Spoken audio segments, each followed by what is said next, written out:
কলিনা টাইমিটৰ প্ৰতিগৰাকী দৰ্শকক স্বাগতম জনাইছো পুনৰ ৰাজ্যবাসীৰ বাবে লৈ আহিছো কেইবাটাও ভাল খবৰ কিয়নো বিনামূলীয়া চাউলৰ লগতে এবাৰ ৰাজ্যবাসীয়ে দাইল আৰু চেনিও লাভ কৰিব সুলভ মূল্যত ৰাজ্যবাসীৰ বাবে বৃহৎ ঘোষণা কৰিছে মুখ্যমন্ত্ৰী ডক্টৰ হিমন্ত বিশ্ব শৰ্মাই কিন্তু কেতিয়াৰে পৰা ৰেচন কাৰ্ডৰ হিতাধিকাৰী এই সুবিধা লাভ কৰিব আমি লৈ আহিছো টাইমিটৰ দৰ্শকৰ বাবে সবিস্তাৰে এই খবৰ টাইমে বিগ ব্ৰেকিং এই মুহূৰ্তত ডাঙৰ খবৰ কেৱল চাউলেই নহয় দাইল আৰু চেনিও লাভ কৰিব সুলভ মূল্যত এইবাৰ ৰেচন কাৰ্ডৰ হিতাধিকাৰী লৈ পুনৰ এটা ভাল খবৰ দিছে মুখ্যমন্ত্ৰী ডক্টৰ হিমন্ত বিশ্ব শৰ্মাই ৰেচন কাৰ্ডৰ হিতাধিকাৰী লৈ ভাল খবৰ দিলে মুখ্যমন্ত্ৰীগৰাকীয়ে বৃহৎ ঘোষণা কৰিছে ৰেচন কাৰ্ড থকা প্ৰতিটো পৰিয়ালে বিনামূলীয়া চাউলৰ লগতে সুলভ মূল্যত লাভ কৰিব দাইল আৰু চেনি এইবাৰ বিনামূলীয়া চাউলেই নহয় দাইল আৰু চেনিও কম মূল্যত লাভ কৰিব বজাৰ মূল্যতকৈ প্ৰায় 30 টকা কম মূল্যত লাভ কৰিব ৰেচন কাৰ্ডৰ হিতাধিকাৰীসকলে খাদ্য অসামৰিক যোগান বিভাগক এই বিষয়ত দায়িত্ব অৰ্পণ কৰিছে চৰকাৰৰ তৰফৰ পৰা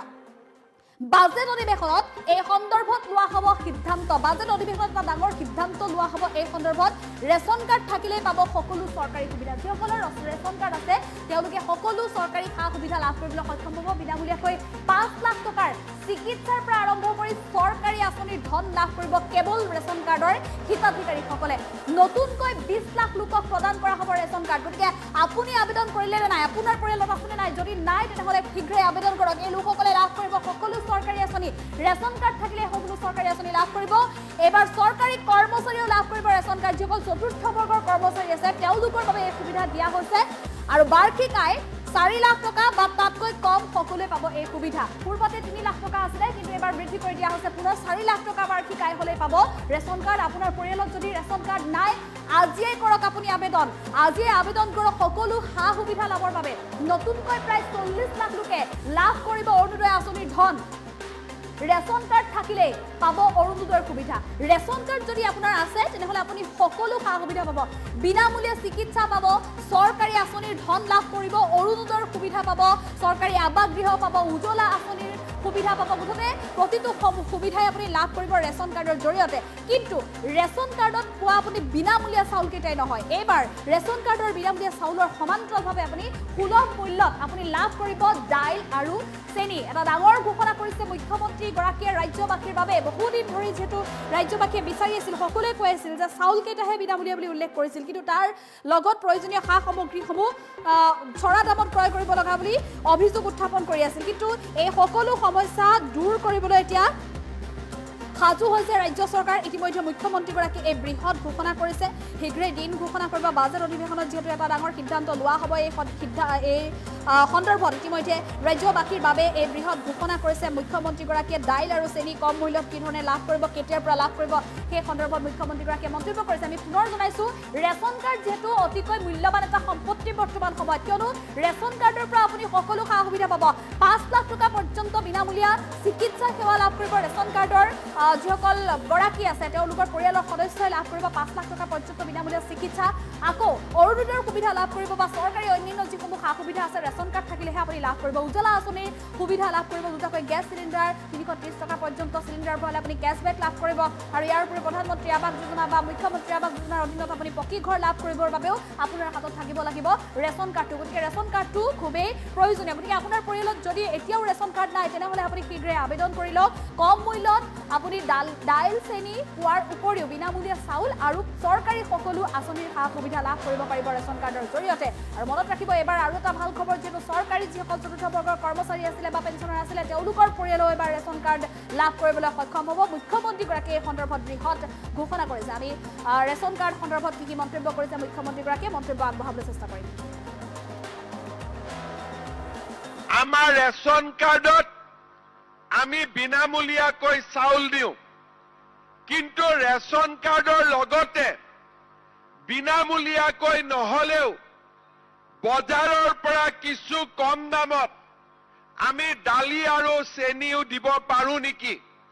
তাৰ বিষয়েও আমি চিন্তা চৰ্চা কৰি আছো আমি ভাবিছো যে আমি যদি 4 জনীয়া এটা পৰিয়ালক অন্তত 1 কেজি দালিও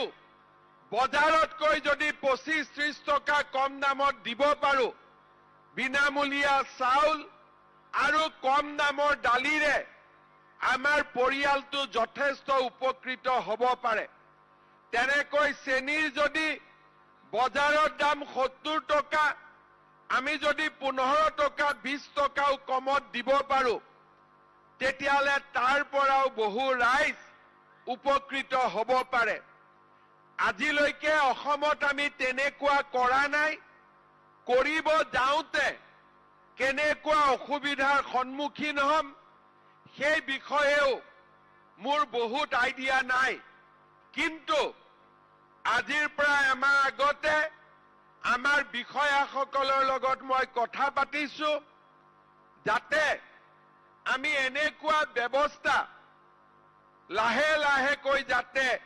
আমি আৰম্ভ কৰিব পাৰো। এই বিষয়ে ৰূপৰেখা প্ৰস্তুত কৰিবৰ বাবেও মই খাদ্য আৰু অসামৰিক যোগান বিভাগক ইতিমধ্যে দায়িত্ব দিছো, আৰু মই আশা কৰিছো যে আমাৰ এই বছৰৰ বাজেটত এই বিষয়ে আমি কি কৰিব পাৰো তাৰ উল্লেখো আমি কৰিব পাৰিম। আমাৰ ৰেচন কাৰ্ডত আমি বিনামূলীয়াকৈ চাউল দিওঁ, কিন্তু ৰেচন কাৰ্ডৰ লগতে বিনামূলীয়াকৈ নহলেও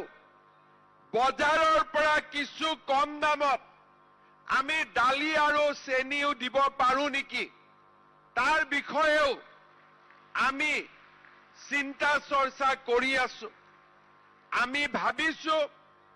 যে আমি যদি 4জনীয়া এটা পৰিয়ালক অন্ততঃ 1 কেজি দালিও বজাৰতকৈ যদি 25-30 টকা কম দামত দিব পাৰো, বিনামূলীয়া চাউল আৰু কম দামৰ দালিৰে আমাৰ পৰিয়ালটো যথেষ্ট উপকৃত হ'ব পাৰে। তেনেকৈ চেনিৰ যদি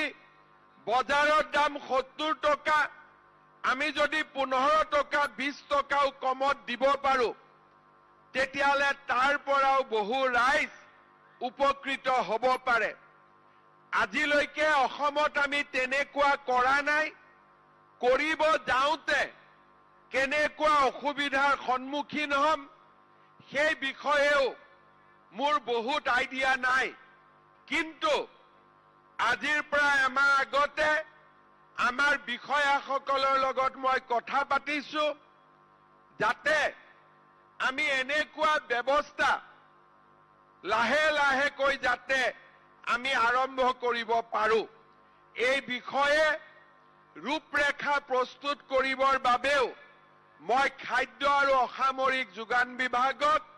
ইতিমধ্যে দায়িত্ব দিছো, আৰু মই আশা কৰিছো যে আমাৰ এই বছৰৰ বাজেটত এই বিষয়ে আমি কি কৰিব পাৰো তাৰ উল্লেখো আমি কৰিব পাৰিম।